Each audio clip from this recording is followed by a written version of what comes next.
जब आप गैरुल्लाह को कब्रों में मदफून पीरों बाबों फकीरों को पुकारते हैं तो हम कहते हैं कि तुमने अल्लाह की इबादत में शिरक किया। अद्दुआ हुवल इबादा, ये पुकार इबादत है जो हक है खालिस एक अल्लाह का। दूसरों से मदद तो मांगी जा सकती है। तो हमारे पुलिस वालों ने मसला हल किया हुआ है ना, कराची में लिखा हुआ, तो मैंने तो देखा है, आपने भी देखा होगा कि मददगार पुलिस। अल्लाह ने हमें तौहीद का फहम दिया है। जब हम गैरुल्लाह से मदद की नफी करते हैं तो उससे मुराद क्या है? ये नहीं है कि आप बीवी से के रोटी पकाओ और हम कह दिए तो आप गैरुल्लाह से मांग रहे हो। नहीं, उससे मुराद ये है कि तुम बाबा की कब्र पे जाकर वो जो मर के मट्टी में दफन हो चुका है उसकी ढेरी पे खड़े होकर कहते हैं आए हैं तेरे दर पे, औलाद लेके जाएंगे, तुझी से रिज़्क़ मांगेंगे, हमारा कोई नहीं है तेरे सिवा आसरा। अस्सलामु अलैकुम व रहमतुल्लाहि व बरकातुहू। इन्नल हम्दुलिल्लाह नहमदुहु व नस्तईनुहु व नस्तगफिरुहु व नऊज़ु बिल्लाहि मिन शुरूरि अनफुसिना व मिन सय्यिआति अमालिना। मन यहदिहिल्लाहु फला मुदिल्ल लहु व मन युद्लिल फला हादिय लहु। अशहदु अल्ला इलाहा इल्लल्लाहु वहदहु ला शरीका लहु व अशहदु अन्न मुहम्मदन अब्दुहु व रसूलुहु। अम्मा बाद। कुरान मजीद में अल्लाह मालिक ने कई मकाम पर शिरक करने वालों के बारे में फरमाया कि अक्सरुहुम ला याक़िलून, इनकी अक्सरियत बेअक़ल, वो समझती नहीं है। गैरुल्लाह से मदद मांगने के मसले पर कई सूरतें जायज़ हैं, कई नसूस से साबित है। जैसे अल्लाह मालिक फरमाता है वतआवनु अलल बिर्रि वत्तक़वा, नेकी और तक़वे के कामों में एक दूसरे की मदद करो। लेकिन ये एक दूसरे की मदद असबाब और ज़राए के तहत ही मुमकिन है। असबाब से बाला चीज़ों में कोई इंसान किसी की मदद नहीं कर सकता। लेकिन शिरक में मुब्तला और शिरक की बीमारी के अंदर मरे हुए लोग वो हमेशा लोगों को धोखे देते हैं और बेअक्ली की बातें करते हुए नजर आते हैं। आवाम का तो क्या कहना, ये इलियास कादरी साहब को सुन लीजिए, किस तरह की बचगाना बातों के जरिए ये अपनी आवाम को बेवकूफ़ बना रहे हैं। सुनिए हजरत क्या फरमाते हैं। अल्लाह की अता से दूसरों से मदद तो मांगी जा सकती है, दूसरों से मदद तो मांगी जा सकती है। तो हमारे पुलिस वालों ने मसला हल किया हुआ है ना, कराची में लिखा हुआ, तो मैंने तो देखा है, आपने भी देखा होगा कि मददगार पुलिस नंबर 15, यही है ना। इनको समझाओ ना पुलिस वालों को, मदद मत किया करो, हम अपने आप अपने कातिल से निपट लेंगे, चोर को भी हम पकड़ लेंगे, डाकुओं को भी हम नहीं छोड़ेंगे, हम मर जाएंगे, तुमसे मदद नहीं मांगेंगे। इन्ना लिल्लाहि व इन्ना इलैहि राजिऊन।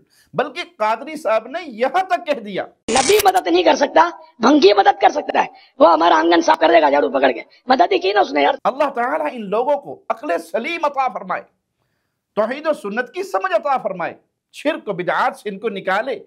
कैसे अक्ल से पैदल बातें कर रहे ये लोग जो गैरुल्लाह से दुआएं मांगते और गैरुल्लाह से हर उस नेमत का सवाल करते हैं जो अहले ईमान खालिस अल्लाह से करते हैं। जिनकी कब्रों पे जाकर रिज़्क़ मांग रहा है, कोई औलाद मांग रहा है, कोई शिफा मांग रहा है, कोई कामयाबी मांग रहा है, कोई मुकदमों से निजात मांग रहा है, तकलीफों और मुसीबतों में घिरे हुए वहां आकर रो रहे हैं, पीट रहे हैं। और ऐसे मनाजर हम आपको बारहा दिखा चुके। लेकिन उसके बावजूद दलील देते हुए किस तरह की बचगाना और बेवकूफ़ों वाली बातें। हम कहते हैं कि ये कब्र परस्त, वो भले शिया हो या कब्र परस्त बरेलवी हो, जब ये दलील से आजिज हो जाते हैं, इनके पल्ले में कोई चीज रहती नहीं, तो फिर देखिए मिसालें कैसी देते हैं। ये सफाई करने वालों को अक्सर भंगी कह दिया जाता है, उनकी मिसाल दे रहे हैं कि आखिर ये भी तो हमारे मददगार हैं, जैसे इलियास कादरी साहब ने दी। बाकी डॉक्टर, पुलिस और अब्बा जान से मदद मांगने की मिसालें ये अक्सर देते रहते हैं। हालांकि ये भी जानते हैं कि ये तमाम मामलात, वो भंगी आके झाड़ू फेर दे आपके घर में या डॉक्टर आपको इंजेक्शन लगा दे, ये अब्बू आकर पैसे दे दे, कोई मदद कर दे आपकी, प्यारे भाई असबाब के तहत मामला है। और ऐसे मामलात में एक दूसरे की मदद है जो एक दूसरे के दायरा कार में आती है। अल्लाह ने हमें तौहीद का फहम दिया है। जब हम गैरुल्लाह से मदद की नफी करते हैं तो उससे मुराद क्या है? ये नहीं है कि आप बीवी से के रोटी पकाओ और हम कह दिए तो आप गैरुल्लाह से मांग रहे हो। नहीं, उससे मुराद ये है कि तुम बाबा की कब्र पे जाकर वो जो मर के मट्टी में दफन हो चुका है उसकी ढेरी पे खड़े होकर कहते हैं आए हैं तेरे दर पे, اولاد لے کے جائیں گے، تجھی سے رزق مانگیں گے، ہمارا کوئی نہیں ہے تیرے سوا آسرا۔ آپ کا یہ وہ شرکی اکبر ہے جس سے ہم عوام کو روکتے ہیں، جس سے ہم کلمہ پڑھنے والوں کو روکتے ہیں، اور آپ کے پاس اس کی کوئی دلیل نہیں، تو آپ دلیل کے لیے کس طرح کی بے وقوفوں والی باتیں کرتے ہیں۔ اچھا چلے آپ پہ ہی چھوڑتے ہیں، کبھی آپ نے گھر بیٹھے اپنے کمرے کے اندر بند ہو کر یا بھنگی المدد کا نعرہ لگایا؟ جیسے اپنے ڈیروں میں بیٹھ کر، اپنی عبادت خانوں میں بیٹھ کر تم یا جیلانی المدد یا پیر غوث اعظم المدد کے نعرے لگاتے ہو، تو بھنگی کو بلائے بغیر، اس کو کال کیے بغیر اپنے کمرے میں بند ہو جاؤ اور وہاں بیٹھ کے کوئی میرا گھر بڑا گندا ہے، یا بھنگی المدد، آگے جھاڑو پھر پکارا کبھی؟ اس کو کال کرو گے، وہ زندہ ہے، آپ کی بات سنے گا، آئے گا، اسباب کے تحت ہے، وہ آپ کی آگے مدد کر گیا۔ یا بیمار ہو جاؤ تو ہاسپٹل نہ جاؤ اور کمرے لاک کر کے اندر بیٹھے ہوئے ہو اور وہیں بیٹھے کہو یا ڈاکٹر المدد، یا حکیم المدد، یا طبیب المدد، تو کیا کہیں گے لوگ؟ آپ کو پاگل ہو گئے ہو؟ آپ کے گھر میں چوری ہوگی، آپ تھانے نہ جاؤ، FIR نہ کٹواؤ، پولیس سے رابطہ نہ کرو، اور اپنے گھر بیٹھے بیٹھے وہیں سے وعدے لگاؤ یا پولیس المدد، یا پولیس المدد۔ کبھی کیا آپ نے؟ نہیں کیا۔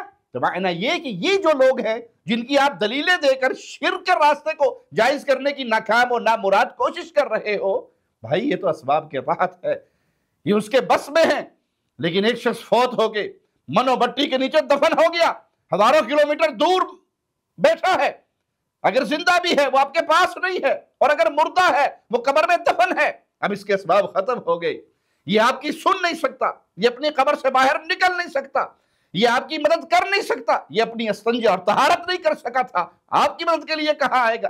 جب آپ غیر اللہ کو قبروں میں مدفون پیروں بابوں فقیروں کو پکارتے ہیں تو ہم کہتے ہیں کہ تم نے اللہ کی عبادت میں شرک کیا۔ الدعاء هو العبادہ، یہ پکار عبادت ہے جو حق ہے خالص ایک اللہ کا۔ اس کی جواب میں آپ کی یہ دلیلیں صرف بچگانہ باتیں، بے وقوفوں والی باتیں ہیں، یہ دلیل نہیں ہے، کیونکہ شرک کی کوئی دلیل نہیں ہوتی۔ ہم جس چیز کو شرک کہتے ہیں وہ ان مردوں کو پکارنا جو ان کے اسباب میں، ان کے اختیار میں نہیں ہے، ان کے دائرہ کار میں نہیں ہے، ان سے وہ چیزیں مانگنا۔ یہ زندہ تھے، جب زندہ تھے تو آپ کی مدد پیسوں کے ذریعے آپ کے سامنے موجود ہے، تو اسباب کے تحت کچھ بھی کر سکتے تھے جو اللہ نے ان کو اختیار دیا، جو ان کے دائرہ کار میں ہے۔ اب کہ یہ مر کر جا چکے ہیں، یہ دنیا چھوڑ چکے ہیں، یہ آپ کی سن نہیں رہے، آپ ان کو سنا نہیں سکتے، یہ قبروں میں دفن ہے، اور اب آپ کہو کہ بابا جی آؤ اور ہماری مصیبتوں سے ہمیں نکال دو، ہماری کشتی پار لگا دو، تو آپ غیر اللہ کو پکار رہے ہیں، اور یہ شرک کا دھندا ہے۔ بچگانہ باتوں سے شرک کا بزنس جائز نہیں ہوگا۔ اقول قولی ھذا واستغفر اللہ لی ولکم ولسائر المسلمین۔ ہر لمحہ قرآن اور سنت کا ترجمان، فضیلت الشیخ توصیف الرحمان۔